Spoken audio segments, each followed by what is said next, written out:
Welcome back and thank you for staying with Morning Express. We appreciate your presence right here. Let's take a look at the busy week that has been, starting with the ongoing search for Chief Justice. And just yesterday, it was the turn of the Employment and Labor Relations Court Judge, Justice Marette, to appear before the Judicial Service Commission.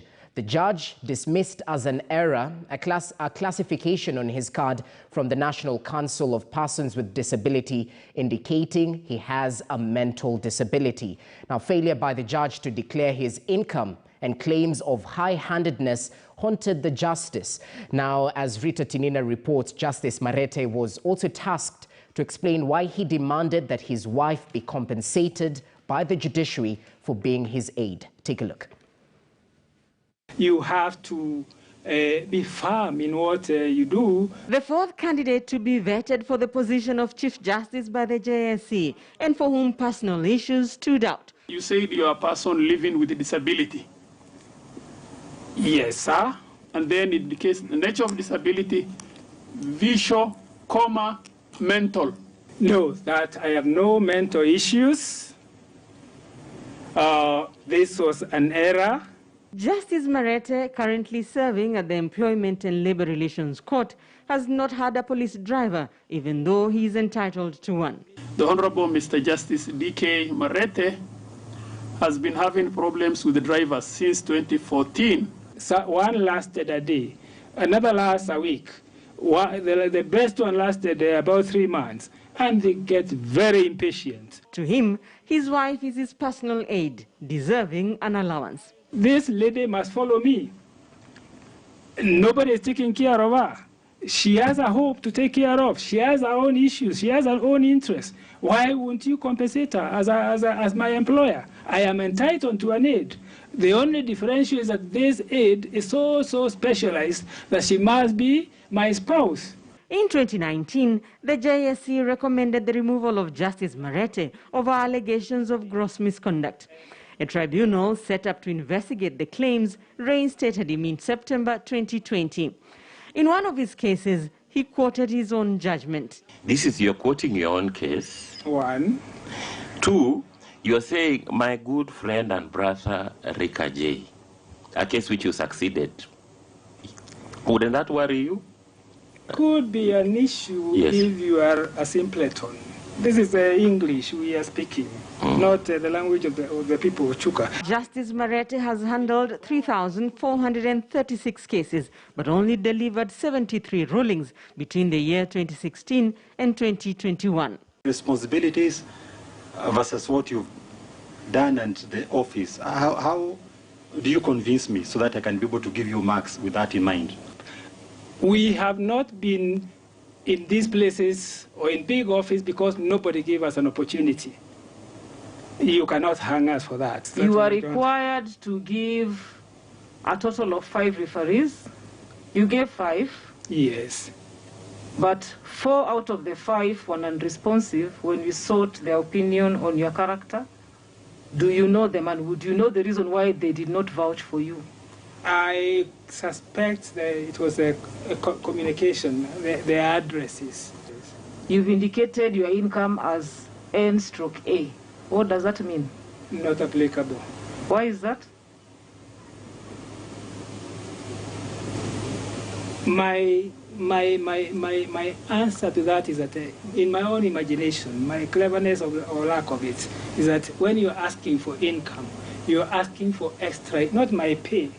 Because I imagine that you know my pay, everybody knows my pay, it's public knowledge. Do you believe in mentorship, and do you practice it? And if you do, can you give us examples? I mentor in the air. I am a living teacher. On Friday, it will be Senior Counsel Philip Morgor's turn to defend his suitability for the judiciary's top job. Rita Tinina, KTN News.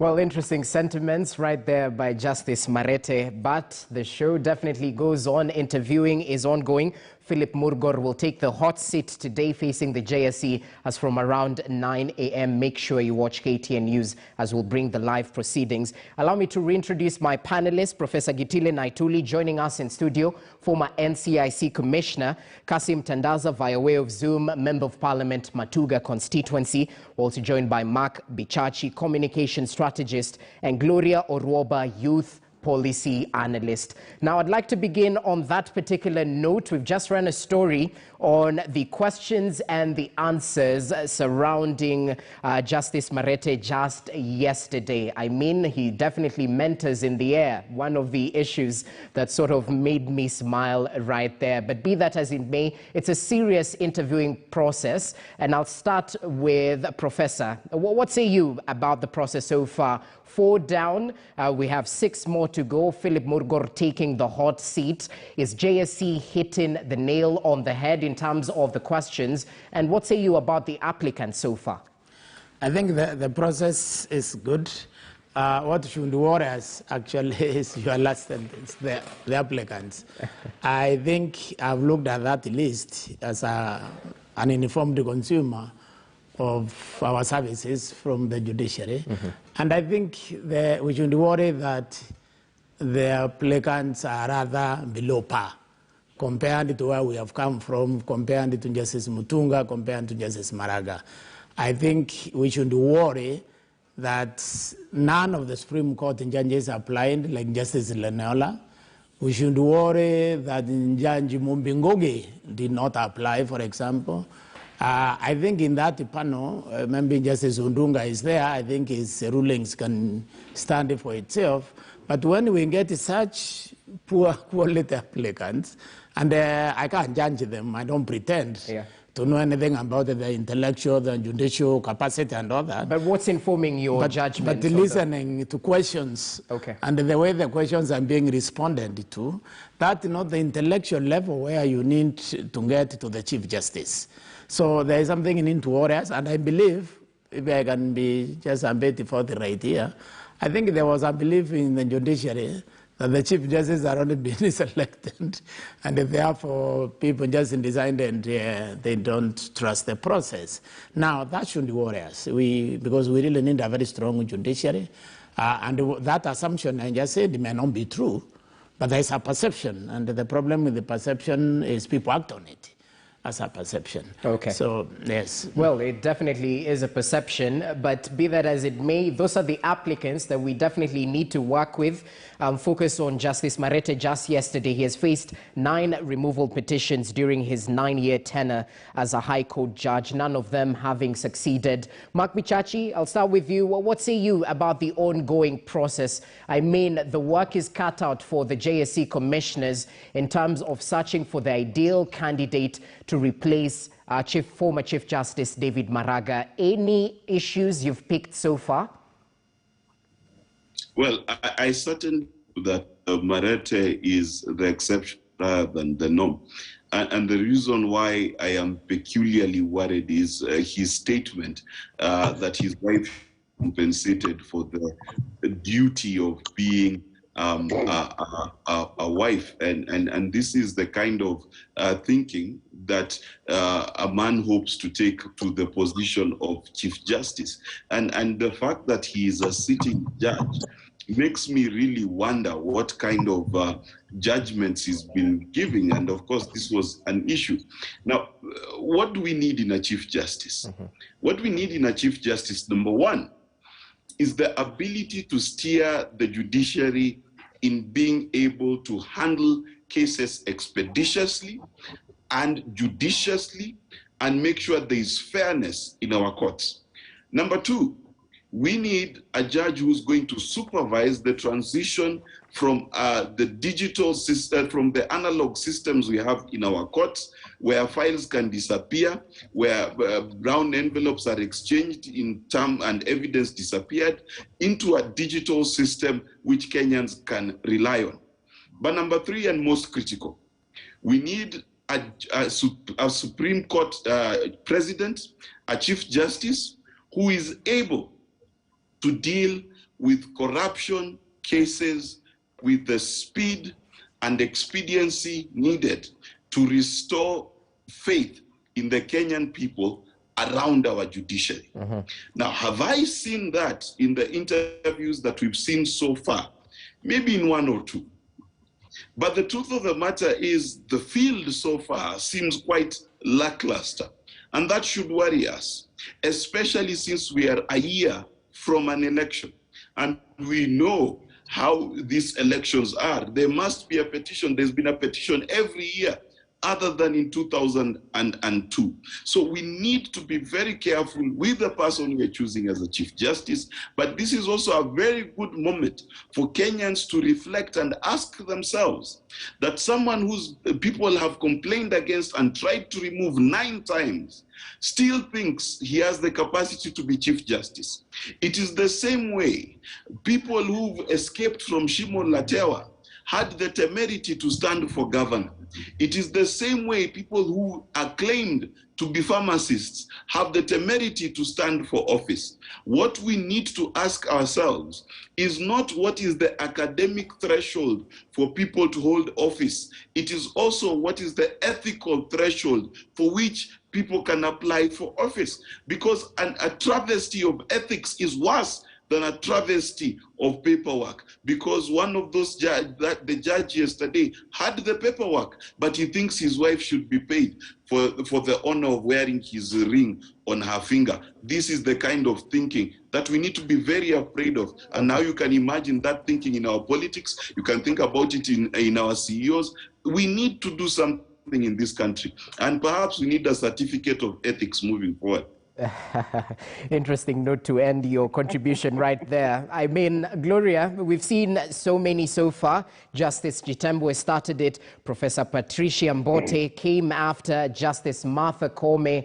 We just saw Justice Marette yesterday. We expect Philip Murgor to make his way at around 9 a.m. Talk to us about your expectation in terms of the applicants and those who will be shortlisted and their names forwarded to Parliament. I have to say that I'm one of the Kenyans who has actually fallen victim into perception. The process with which we are actually interviewing to recruit the president of the Supreme Court, if you ask me, the process is flawed. We had Philip. Well, we seem to have lost connection with Gloria, even as we try and re-establish. Let me just cross over to Kasim Tandaza. Hopefully you're with us. What say you about this process so far? Because members of parliament will definitely play a key role. Let's say 3 names are forwarded to the National Assembly. You'll definitely have a key role in highlighting who best among them might be forwarded as a name to the president. What say you about this? Just before the 3 names are forwarded to the National Assembly, I would want to comment in the whole process very briefly, and mainly on the part of JSC. It is my informed position that so many people applied and there was shortlisting. For the yesterday's interviewee, I think the JSC, unless they had an idea of providing some comic or some relief, some entertainment, for somebody who cannot even fill the questionnaire, the document successfully, you know, for somebody who is working and feeling that he has no income basically, or his income, and he knows that for such a position, people would want to know your net worth. It should be in the public domain. This is somebody who should not have even gone to that stage.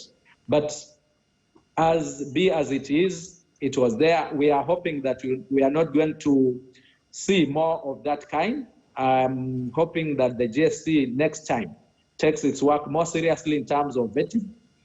And at the end of the day, I don't take the position of Professor that none of those interviewed so far have come out and shown that they're up to the task. To me, I think they are, despite the fact that Justice Chitembwe's ruling on the issue of development got loud condemnation. It has not been appealed against. So it means it was a sound judgment. It has formed a basis of further research and further judgment. Okay. And I think it reaches a point where we need people who can think outside the box and provide some room in handling these matters. Ultimately, when it comes to the parliament, of course, it will go to the relevant committee. We'll also receive petitions, which will provide to those who have been shortlisted, the 3 of them. And it is my hope that out of the parliament thing, the best will come out of it. And ultimately, I'm very optimistic that we should be able to get it right this time and have a Chief Justice who is up to the task. So you're satisfied with the process so far, briefly? Of course, for some of the applicants, for some of those who are being interviewed. Okay. And remember, we only need one. Ultimately, we will only need one CJ.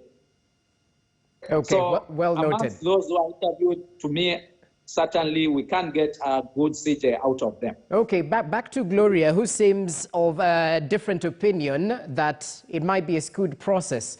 Talk to us about this and perhaps defend your analysis.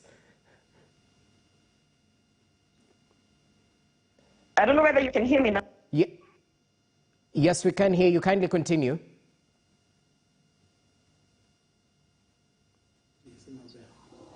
I'm not sure if you can hear me.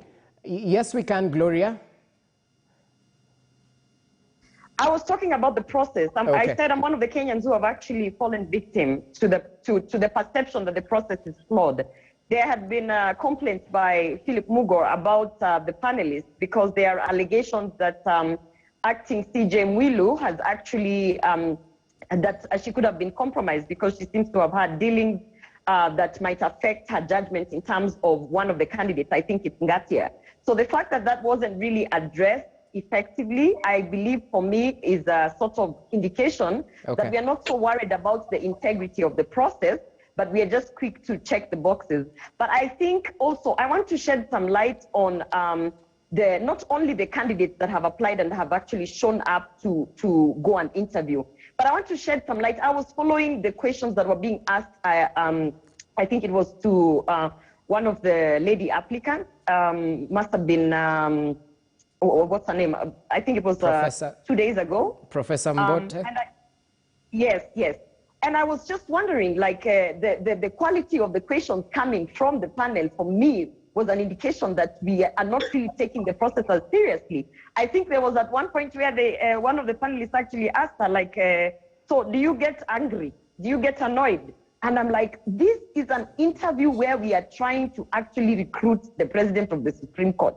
At least the least that we could have done as the panel, as those who are actually going to set out this, very vigorous activity, is also be there with relevant questions, be there with a sort of understanding that this is not just any other interview. We're not recruiting for a receptionist or a program officer. We are recruiting for the Chief Justice. But so Gloria, many might argue that temperament, especially when handling such cases, is definitely factored in. What do you think about that? Absolutely. But the question, and I have interviewed and I've gone through a lot of training as an interviewer. The question should not be, do you get angry? Every human being gets angry. The question should actually be a situational question. Perhaps like we realize the job of the Chief Justice, might be a very, a job that requires that you have a lot of patience. We understand that as human beings, we get angry. I mean, explain to us, how would you deal with A, B, C, D? So for me, we also, as much as we are looking at the candidates who have actually applied and, come forth to say they think they can be the Chief Justice of this republic, we should also look at the panel in terms of the people who are actually vetting these candidates. And the fact that we had some of the judges from the Supreme Court not apply, the likes of Lenaola. Yes, that should tell you that a lot of the industry players do not have faith in the system. There's actually a lot of talk that, this is just ticking the box, seeing the Kipindi. At the end of the day, we know that so-and-so has actually already gotten the job. So yes, we need to find a way as a country to actually regain that faith in our system. And that has to come from addressing issues such as the fact that acting CJ there have been a lot of allegations in terms of her integrity, and yet she's still sitting as one of the people vetting for our next Chief Justice. That to me is a big thing. Okay, well, we'll definitely interrogate the integrity of the process.